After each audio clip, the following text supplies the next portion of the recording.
Hey guys, it's Wesley with 22zines. Sorry for kind of a few bummer videos right after one another, but this is something that I've wanted to talk about for a while. Or let me put it this way. This is something that's been on my mind for a while, and I haven't wanted to talk about it up to this point, but I'm going to now. And obviously, what I'm going to be talking about is AI, specifically generative AI, and AI in the context of creativity is sort of the background that I'm coming from.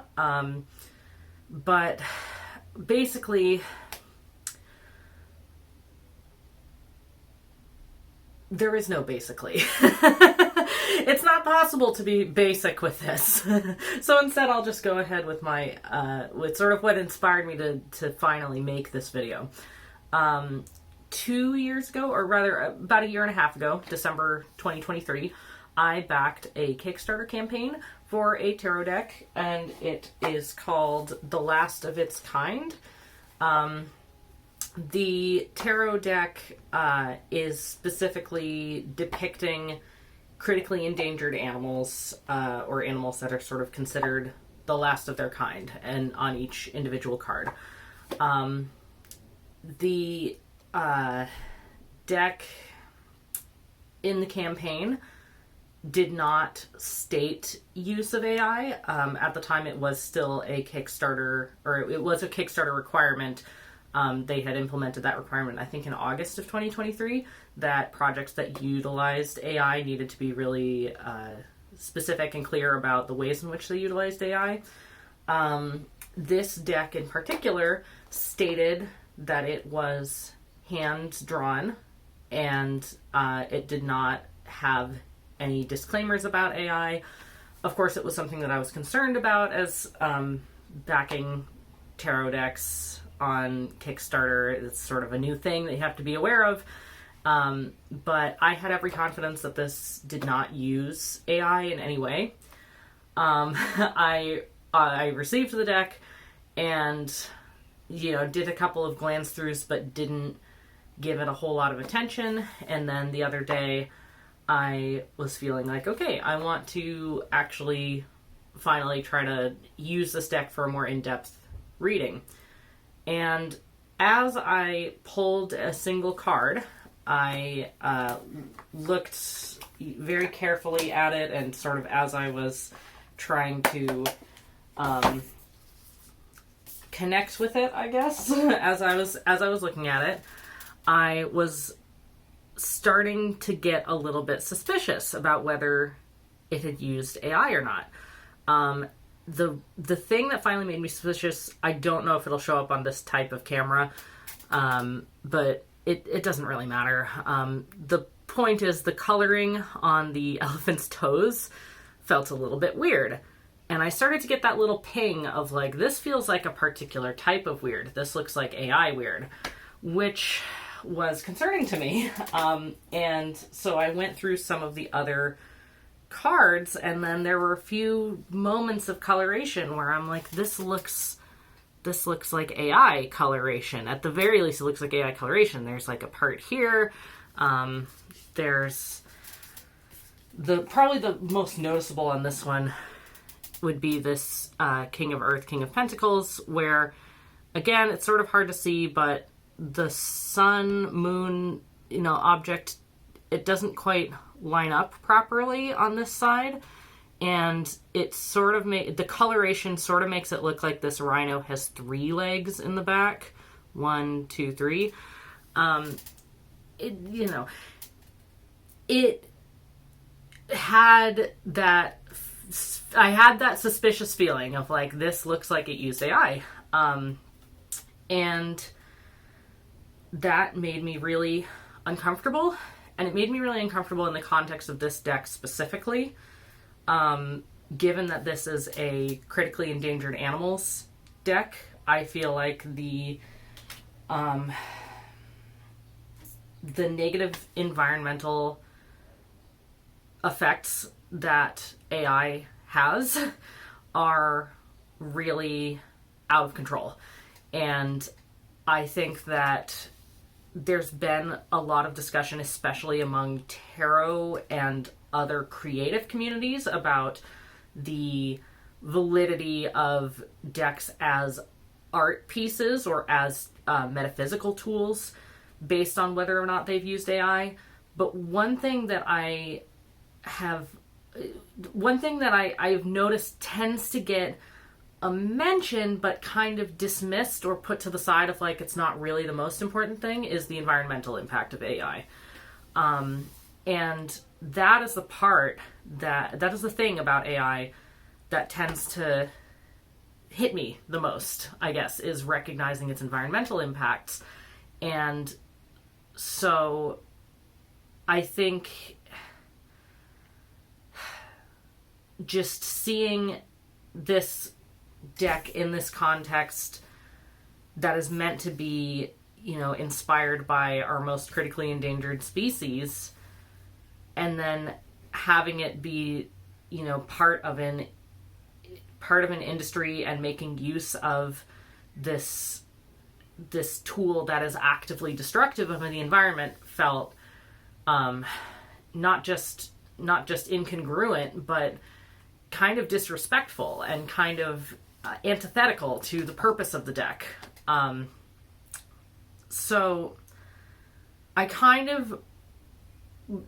all of this happened when I started suspecting this. I dug out my detective work and I went back in and I reviewed the Kickstarter. I reviewed where it's on the website now. I reviewed all of it for any mention of AI. I didn't see anything. And so I decided, okay, I'm not going to be able to get this out of my head. I am going to contact the creators directly. And so I sent an email and I asked, does this deck use AI in any way? Did it use AI? And, the response was very nice and very polite. And they responded that they did use AI for what they described as tone matching or color matching. So for the purposes of consistency in colors, it was like maintaining consistency in colors across the cards. And they did say that if I had any additional questions, that I could definitely reach out to them. And, they made sure to say how they really respected artistic integrity and that the AI was used as a supplemental tool and not as the foundational, generation, I suppose, for the images. But to be honest, that did not make me feel any better. And I think that is because the use of AI is not determined on how much one's used as AI. Like, that's not what bothers me about it. It's not the idea that, people are using AI to generate images and there's no artist behind it or no artistry behind it. That's annoying. It's frustrating, but it's kind of secondary to me, because it feels like it's just not as important as the environmental impacts, because it feels a little bit like one of those things where some people will get really uppity about cheating in a video game. It's like, I don't care if you cheat. Really. I don't care if you cheat in a game against me. I don't really care if you're cheating at all. Because it doesn't really mean anything. It's just a game, and ultimately it only impacts you if you decide to cheat. I've cheated in video games, and people have different definitions of what constitutes cheating. Some people will say mods are cheating, some people will say easy mode's cheating. I don't give a shit. The thing is, though, is that the things that upset me about AI, I don't care if someone purports themselves to be an artist or not, whether they use AI. Because I kind of feel like, who cares? If someone is upfront about their use of AI and say that they are an AI artist and they aren't willfully trying to deceive people for the sake of getting money. I don't like that, because it's just because of the deception involved. I mean, that I really, really wish that they had been upfront in this tarot deck about their use of AI. But that if someone is saying, it's like, yeah, I'm an AI and I'm an AI artist, it's like, I mean, I don't consider you an artist, but I don't care what you call yourself. The problem with generative AI is not in the I think that the real problem with generative AI is not in the identities that people will claim for themselves or otherwise, and it's not in the quality of the output. I don't even really care that much about copyright. I mean, I care enough about copyright to mostly respect it, like to the extent that kind of anyone can. But I don't really give a shit about copyright. I kind of personally believe that everything that ever gets made ever should just be in the public domain. I don't think that is realistic in a capitalist society, but like, I don't give a shit about copyright. I was very happy to see artists standing up against AI using copyright as a reason, because I feel like it was a very strong legal reason. It's like, it's a very strong thing in America for people to be like, excuse me, you used my work without my permission. It's a very strong legal standing. Companies have been using that to protect their IPs for years. And so, we might as well, individual artists might as well use that argument as best that they can to, protect themselves and their work, and more importantly, to protect the planet. So I guess that's kind of what all this is building up to. I wanted to talk about this a little bit and just get it off my chest, because I don't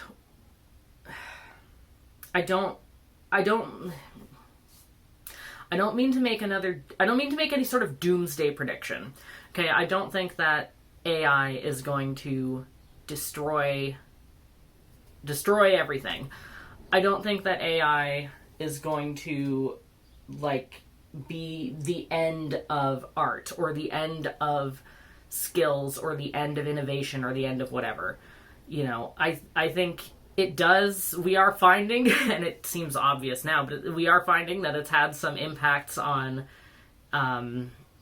people's education, and it's had impacts in different places, that in different contexts. It's had impacts on jobs. It's had impacts on lots of things. But I think that those arguments as to whether AI is sort of valid or not, whether it's okay to use AI, whether it's an ethical choice to use AI, I think so many of those arguments are sort of avoiding the topic of the environment and avoiding the topic of climate, or it's sort of put in as an afterthought, where the underlying implications of that, to me, feel like, oh, well, as long as AI isn't hurting anybody, like as long as I'm using it ethically, I'm not trying to make money off of it, I'm not, stealing people's work, I'm not lying to people about AI, like as long as I use AI well, then that makes it okay. Even if it regardless of its environmental impact. And that, I think, is my problem. Because I think it is just another example, and an all too common example, of how the environmental impact gets dismissed in favor of I don't know, ease, entertainment, like I guess you'd say entertainment for a lot of things. And that is the fundamental problem. I think that a lot of the arguments against AI, in creative communities and in metaphysical communities and tarot communities have been centering around, you know, whether, you know, its direct impact on the businesses and the creations of artists or the spiritual experiences of users. And those are real impacts, and those should also be taken seriously. But I think even if those impacts weren't there, the environmental impact is enough of a reason to not use AI. For that is, the environmental impacts are more than enough of a reason to have the use of generative AI be often unethical. I'm going to put a pin in that for a sec. I don't mean to dismiss that by any means, but I'm going to put a pin in this. So, the thing that I really want to talk about, or just one thing I want to mention about it, is sort of that, in case people don't realize the environmental impacts of AI, I haven't personally done a ton of in-depth research on it, but you kind of don't need to do a bunch of in-depth research on it.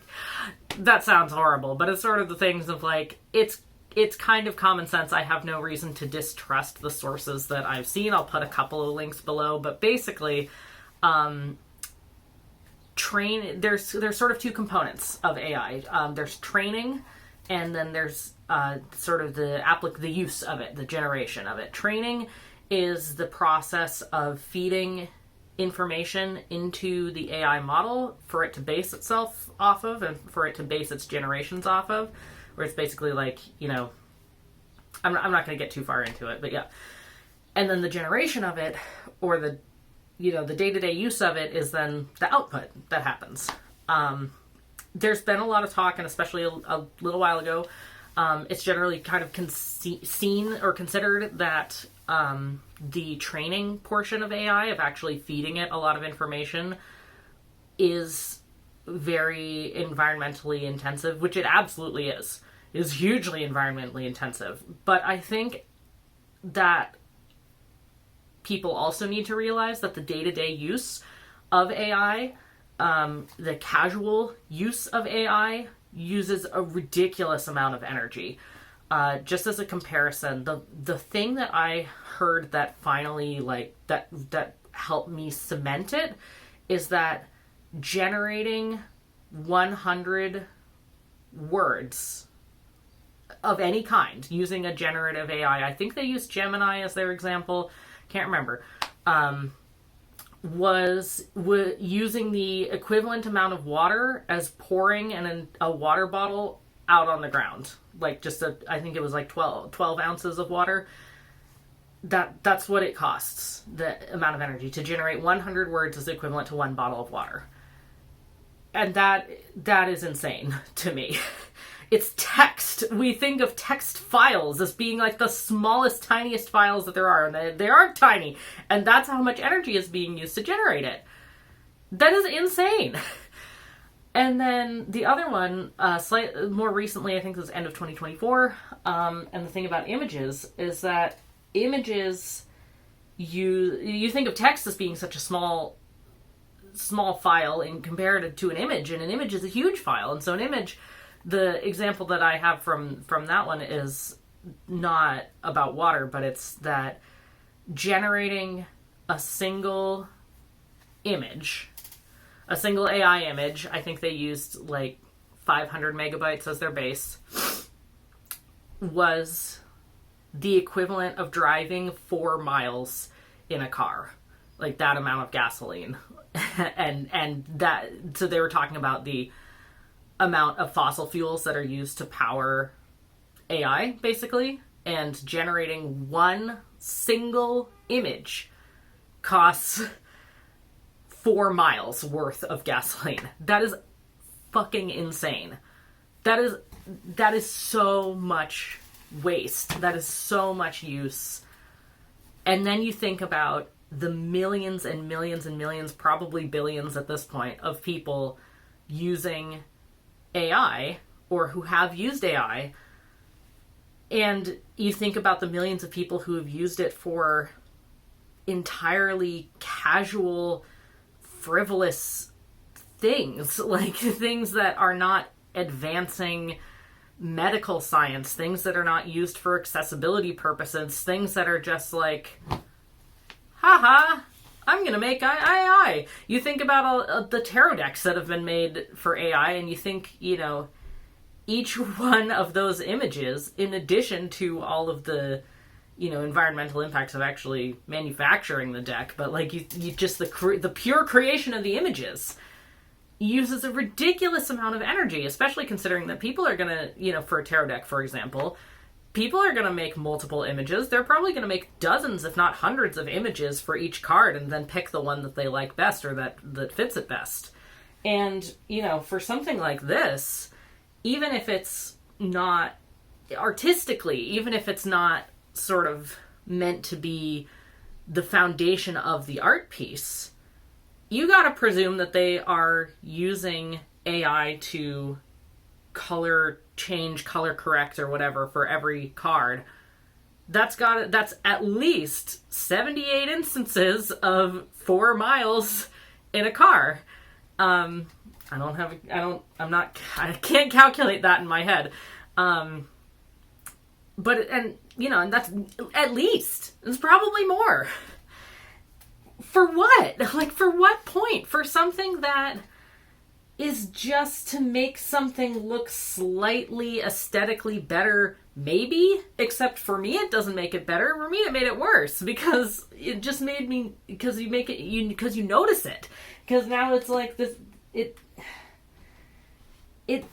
feels... And I think what's frustrating about all this, what's especially frustrating, is because this is something that is not baked into our systems. AI is not, as just sort of casual use of generative AI is not fundamental to an affordable way of life or even just a general way, middle class way of life, but I say affordable specifically, whatever.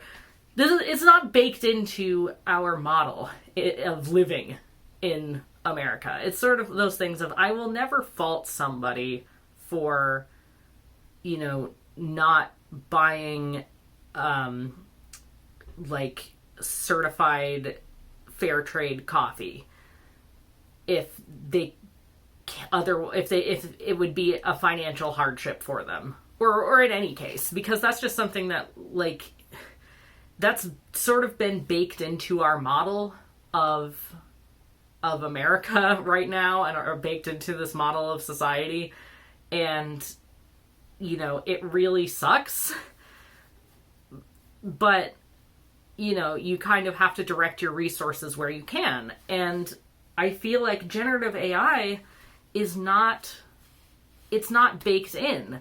It's being baked in. Tech companies and just businesses and people and whatever are baking AI into our society, are baking in this thing that is this horrible environmental disaster, this huge drain on the environment. Like Google, all these tech companies that had these climate pledges, like these pledges that was like, yes, by 2030 or by 2050, we will be using, we will be, 100% green. We'll be using 100% renewable energy, or our carbon footprint will be net zero, working towards net zero. So many of these companies, once AI came out, they just very quietly retracted or dismissed that, or said, we're not on track for that because we have to account for this emerging technology, and that's AI.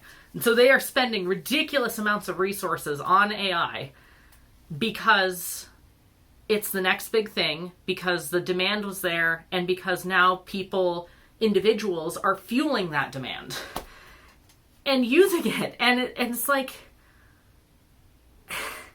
I thought that we all agreed, like not everybody, but I thought at the very least we were kind of on the same page about how we had to do something, and we were going to be doing a couple of things to, reduce our environmental impact. But I just fucking should have known better, that the second that something new and exciting comes out that someone can make a profit off of, then all of that goes out the window.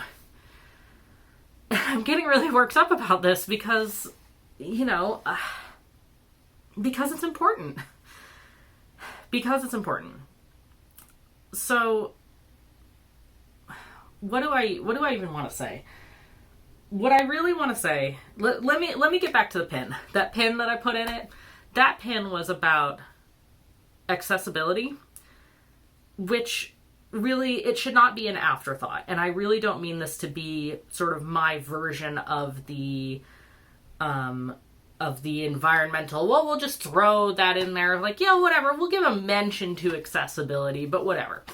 I want to talk about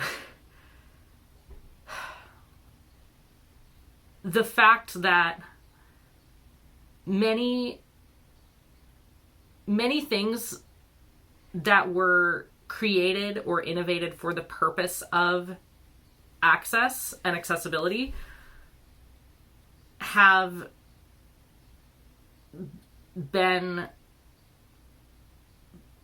made fundamental beneficial changes to society. I mention this just kind of specifically because I was thinking the other day about how, like, it's sort of a common fact, I guess, especially in disability activism, that alterations that are made with disabled people in mind end up being a benefit for many people who weren't necessarily like the intended users or the intended audience. So an example, curbs being cut into sidewalks to accommodate wheelchair and mobility aid users are also accommodating for people who are using strollers or shopping carts or whatever.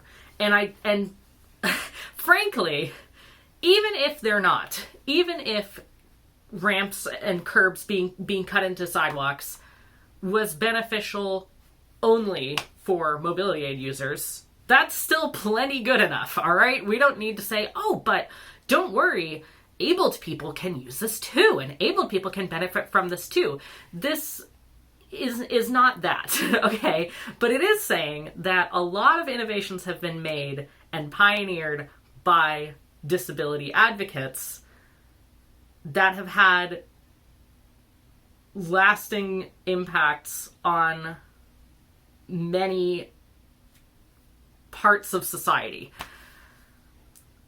I perhaps need to do some research on sort of the history of generative AI, how it was pioneered, how it was developed.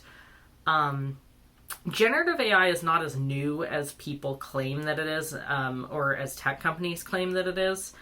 One thing that, like one example of generative AI being used in an accessibility context and being trained in an accessibility context is speech-to-text services, which have been around for a very, very long time. And specifically, I'm thinking of like software. So I remember a friend of mine used a speech-to-text software in middle school for just attention purposes, and it was bad. As in, it made a lot of errors. It was certainly better than nothing. But one way in which training AI and training generative AI has been a benefit is in making the, for example, making speech to text more accurate, and making it like, making it so that the program can better recognize context clues in making its statement. I still think that sort of having more interpersonal support for disabled people is like really important in this sort of thing, because I think that there are some things that humans will just, just better to have a person involved. But I'm not really in the, I can't make the claims as to what's going to be better for each individual person, and having an imperfect tool is better than having no tool at all in many cases, that sort of thing. And let me put it this way. It saddens me that what could be used as really incredible accessibility tools, and what often is used as an incredible accessibility tool, AI, is outgrowing itself at an alarming rate for the sake of the environment, with very few benefits to the people who would actually benefit from it most. And so what I mean by that is that the majority of people right now who are using AI are not using it for accessibility purposes. The majority of companies are not advertising to disabled users. They are not focusing the training of their models for the intent of making things, making accessibility tools better. All of this is a little bit reminiscent of sort of the plastic straw debate, if you're familiar with that. Basically, I don't know how long ago, but there was a big thing about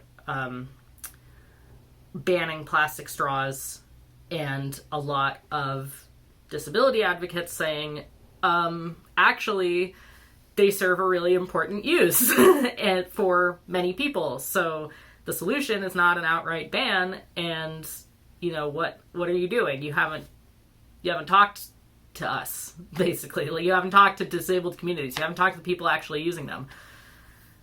The solution to that, in my opinion, or like a solution, I suppose, a better option, like, is just to have multiple options, and to have, to reduce our generation of plastic straws, to overall reduce our use of plastic straws for those who do not get a distinct benefit from it.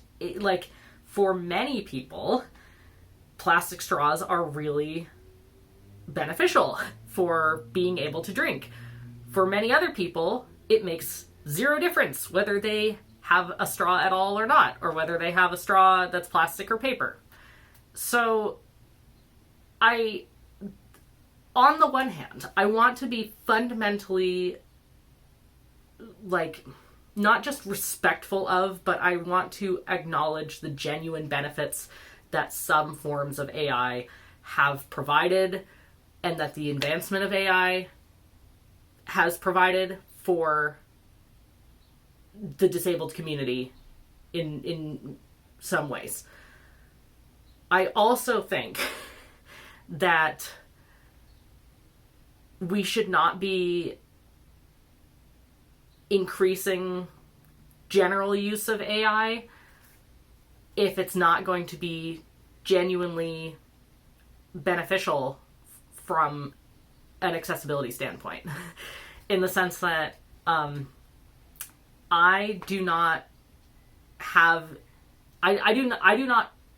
need generative AI in my life, and it does not provide me a genuine benefit from the perspective of accessibility. And so, as a result, I do not want to be taking resources away from the earth.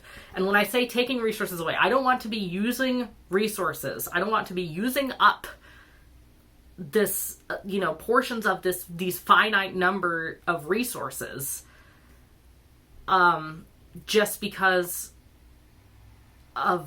just for no reason, if that makes any sense. For you, like, because it's fun. It's like, it's so much easier to just make like a good looking image on, using AI. It's so much easier to do this. It's so much easier to just, have it generate generate an email for me. It's so much easier for AI to generate a summary for me. Like, I realize that people have, accessibility challenges with reading comprehension and that sort of thing. But many people who utilize AI summaries, do not. And I think making it just this default option of, everybody is now in a world where AI has become default at the expense of the planet, at the expense of our resources, is not good. And I think ultimately, I think it's kind of throwing disabled people under the bus to try and be like, oh, well, AI can be an accessibility tool, so that makes it okay. And then having this widespread use of AI, deplete our resources.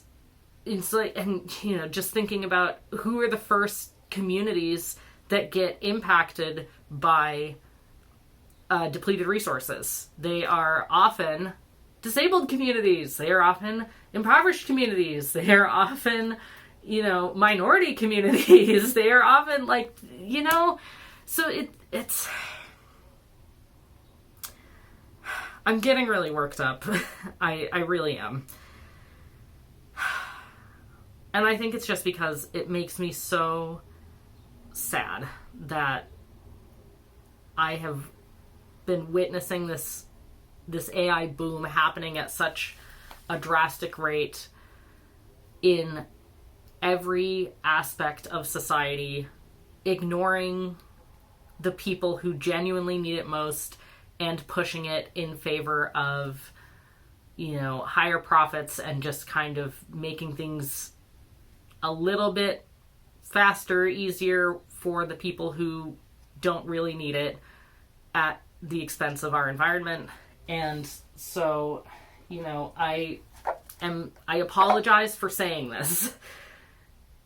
Sort of. No, I don't apologize for saying this, but, the example of the last of its kind tarot, utilizing AI with no regard for the impact that any use of generative AI has on the environment. I mean, I suppose I shouldn't say that. I suppose maybe they do have a regard and they weighed the pros and cons and they thought that it was a valid use of the energy cost. I don't know, but I think people don't even think about that. I think people don't think about the environmental impacts of AI. I think people don't incorporate it into their decision making. They don't think of, I need to perform this task. I need to, have this tarot deck finished. I need to have an image for a work presentation. I need to blah, blah, blah.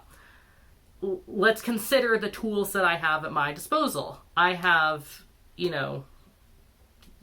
like clip art tools. I have my own artistic tools. I have, these other types of tools. I have AI.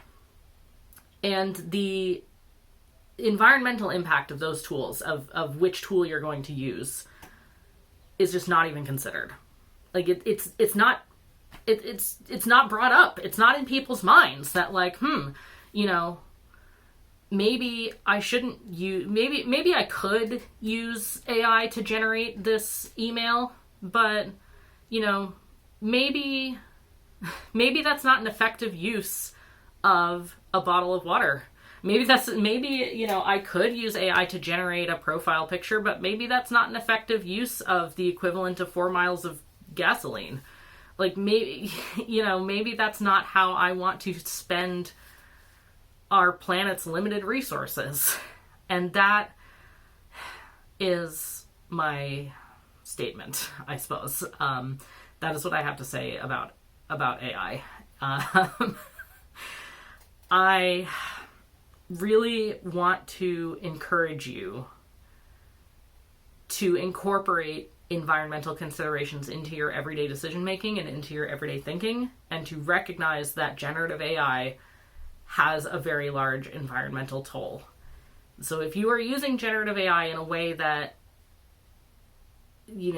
has such a positive impact on your life, on your day-to-day being, that, so it provides you access to things that you genuinely would not have had access to without, in terms of, being able to live a full and complete life, then I mean this in absolutely no way to shame you out of using that. Human lives are worth some environmental costs. But human entertainment and, just human manufacturing and human production, not as in the production of humans, but human-led production, capitalism is not worth it. It is not worth this impact that we are having on the environment. It is not worth the use of these materials. It is not worth the use of AI. And I really, want to encourage you, especially if you've been questioning AI from the perspective of its use in art, its validity as art, I encourage you to shift your thinking away from things like copyright, things like, just for a minute, shift away from things like copyright or things like, business use or things like, sincerity of something, and also, spend an equal amount of time focusing on the environmental impact, because I think, that is something that is a lot more important. I think that's the thing that really should be it should be like the one at this point in the climate crisis, at this point in human history, that should be one of the only things that we talk about. That should be one, and I don't mean just in general conversation, but like when we are talking about, hey, look at this new tool, let's maybe consider the problems with this new tool or the impacts of it. Like that should be it. That should be the very first thing, and frankly, it should be the very last thing. Is what are the environmental impacts? Are those worth it? And, yeah. So I want to encourage you to consider that in any use cases that you may be, contemplating for AI.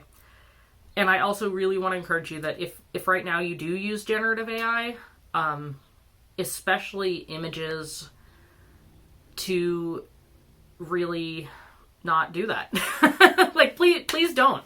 Please, if you can help it at all, even if it's just for fun, if it's like, oh, it's no profit, it's no, it's just for fun, it's like, maybe please don't do that. There are other ways that you can have fun that don't have nearly as much of an impact on the environment. So anyway, I encourage you to tread lightly on this earth of ours, and yeah, that's about it. So I'll see ya.